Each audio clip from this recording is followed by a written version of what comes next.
ఇప్పుడు నేను Dubai Qatar దేశాలలో మాట్లాడే అరబ్ భాష మాట్లాడతా అన్నట్టు మీరు ఇది తరించాలి. ఏమంటున్నా మర్హబన్ కేఫ్ హలూకా అంటే హలో అంత మంచేనా అన్నట్టు.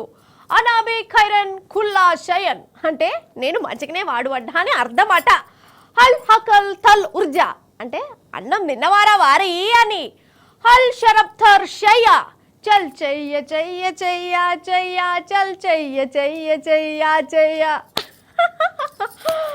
మంచిగా మాట్లాడిన అరబ్ భాష నాకు ఏం రాదు, కానీ దుబాయ్ నుంచి మా ఇంటి దగ్గర ఉండే కలకొల యారాలోల తమ్ముడు వచ్చి మా ముందట గిట్ల భాష మాట్లాడతాడు.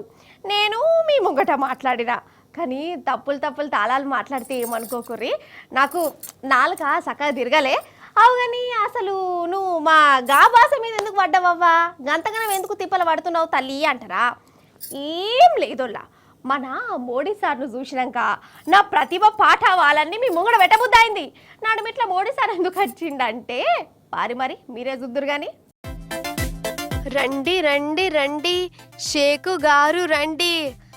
వచ్చిండయ్యో అమీర్ షేకు. ఎవలంటారా?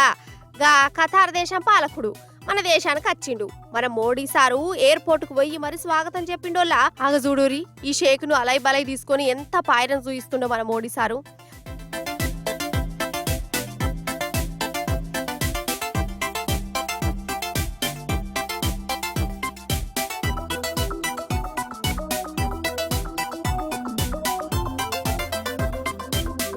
ఖతార్ సైన్యం అంతా వచ్చింది కదా, ఎంతమంది వచ్చిర్రే మీరు? ఇక మోడీ సార్ గిట్ల దగ్గరికి తీసుకోగానే ఈ ఖతార్ పాలకుడు ఏమన్నా మురిసి ఒప్పందం అయిందా అసలు?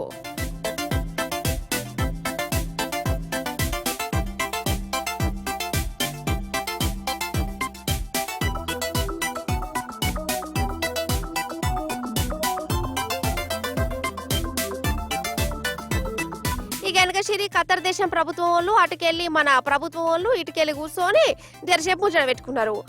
మనం ఒకటి మన నడుమ మంచి దోస్తాను ఉండాలి, మంచిగా మాట్లాడుకోవాలి, ఒకరికొకరు సాయం ఉండాలి, మాట అనుకునే సంతకాలు గింతకాలు పెట్టుకున్నారు.